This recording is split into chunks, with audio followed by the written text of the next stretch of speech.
दोस्तों नमस्कार, मैं हूं वैभव कुमार सक्सेना और आप देख रहे हैं वक्त की आवाज 2020। तो चलिए आज के वीडियो में हम आपको एक अहम इंफॉर्मेशन के बारे में जानकारी देते हैं। क्या आपने कभी सोचा कि लोकतंत्र का मतलब क्या होता है? क्या लोकतंत्र शब्द आया कहां से और लोकतंत्र का असली परिभाषा क्या है? तो चलिए आज हम इसी के बारे में एक छोटा सा विश्लेषण तैयार किए हैं जो आप सबको ये इसके बारे में जानकारी होनी चाहिए। क्योंकि सच तो यह है कि इस हिंदुस्तान की फिरोसा और समाजवादियों के बारे में अंबेडकर ने कहे थे कि ये सभी तो भाई बहन हैं, लेकिन हकीकत कुछ और ही निकलते हैं। क्योंकि एक अनुमान के मुताबिक 2009 में जब आम चुनाव हुए तो लगभग 7,000 करोड़ रुपए खर्च हो गए। 2014 के आम चुनाव में उनसे दोगुना लगभग 28 करोड़ रुपए खर्च हुए और 2019 में जब चुनाव आया तो लगभग 43,000 करोड़ रुपए से पार हो गया। ये चुनाव के लिए मैनिफेस्टो में कैसे प्रचार प्रसार के लिए पैसे को धज्जियां उड़ाया जाता है, इस बात की अंदाजा इसी से लगाइए कि गरीब प्रतिदिन हर एक घंटे में कम से कम एक किसान आत्महत्या पर मजबूर है, फिर भी सरकार नहीं सुनती। कि युवा बेरोजगार हैं, फिर भी सरकार की कोई नींद और फटकारें नहीं लगती। सरकार से सीधा सवाल करने पर संसद में उठाए गए सवालों पर एक ही जवाब आता है कि सरकार के पास पैसा नहीं है। चलिए मान लेते हैं कि अगर सरकार के पास पैसे नहीं है तो फिर मैनिफेस्टो, रैली और फिर पर चुनाव प्रचार प्रसार में खर्च करने वाले रकम आते कहां से हैं?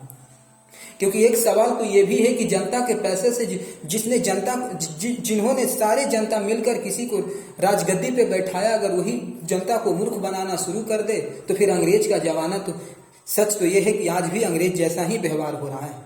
फर्क सिर्फ ये है कि अंग्रेज अपनी तानाशाहियों के लिए सामने से पुश किया करते थे और ये एक दूसरों को से जोड़कर कड़ियों से देखने का एक रुतबा बना लिए हैं। पॉलिटिशियन हो या फिर राजनीतिक नेता या फिर जिस भी आदमियों के पास पावर का एडमिनिस्ट्रेशन आ जाए तो फिर धीरे धीरे उस सारे धब्बों को मिटाने में पीछे पड़ जाता है और अपनी छवि और खूबियों को महकाने दमकाने में सबसे आगे होते हैं। इस पावर को विस्तार में देने के लिए कई संसद, कई मेंबर्स भी इसमें सपोर्ट करते हैं, उनका प्रतिनिधित्व करते हैं और आगे जाने के तुरंत बाद उनका मनोबल को भी उठाने का काम करते हैं।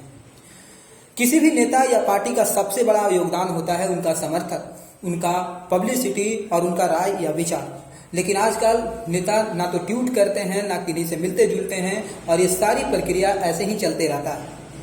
कुल मिलाकर ये कहा जाए कि पॉलिटिशियन आजकल एक ईद का चांद हो गए हैं तो ये गलत नहीं होगा। कई बार ये लोग सोसाइटियों के बीच तो आते हैं, लेकिन ये सिर्फ ट्वीट भी कभी कभार तो ऐसे हो जाते हैं कि ये लोग ट्वीट भी नहीं अपने से करते हैं, किन्हीं से करवाते हैं और अफसोस जताते हैं। अब जरा सोचिए कि किसी इंसान अगर कोई आत्महत्या कर लेता है और फिर उनके तुरंत बाद कोई अगर ट्वीट करके ये संदेश दे दे कि हमें बहुत अफसोस है, तो ये कितना बड़ा संवेदनशीलता की बात होती है। सबसे ज्यादा चौंकाने वाली बात यह है कि हिंदुस्तान करप्शन के मामले में भी टॉप पर आती है। एक ऑनलाइन गूगल सर्वे के मुताबिक 119 देशों की कतार में भारत का नंबर 113वें नंबर पर आता है। भारत एक ऐसा देश है जहां नाम स्कूल में एडमिशन लेना हो या कॉलेज में मार्कशीट लेने पर भी आपको डोनेशन देना पड़ता होगा। हॉस्पिटल में एडमिट लेने से लेकर के आप कपड़े या मॉल के दुकान में भी कभी कभार डोनेशन दे करके लोग काम करवाते हैं और ये डोनेशन देने का आयाम इसीलिए हिंदी के सबसे बड़े व्यंग्यकारों में से एक हरिशंकर परसाई ने एक बार लिखा था कि सबसे ज्यादा विटामिन पैसों में होता है। और इन सारी धज्जियों को देखने के बावजूद भी सरकार और मंत्री चुपचाप इसे देखते रहते हैं और अनफॉलो करने की गलती करते हैं। सच तो यह है कि जिन परिवारवादों के पीछे का रहस्य कोई नहीं जानता, उसे विस्तार करने के लिए सरकार और सरकार के मंत्रियों ने इसे और बढ़ावा देते हैं। कभी भी कहीं भी और किसी भी हालात में मंत्रियों से ये सवाल नहीं पूछा जाता कि जो आपने किए हैं या जो आप कर रहे हैं उनका मैनिफेस्टो क्या होगा। क्योंकि सच तो ये है कि जितनी रकम खर्च करने के लिए एक पब्लिक प्लेस में आता है उसका सिर्फ 0.4% ही खर्च कर पाते हैं। ये सरकारी आंकड़े हैं और ऐसे ही चलते जाता है। डेमोक्रेसी के सत्ता और अगर पावर आ जाए, इसकी एक और वजह है कि लोग पॉलिटिशियन में लड़ने के लिए या चुनाव प्रचार प्रसार करने के लिए आपको एजुकेशन का कोई जरूरत नहीं होता है। अब आप सोच रहे होंगे कि चुनाव लड़ने के लिए क्या क्या एलिजिबिलिटी होनी चाहिए।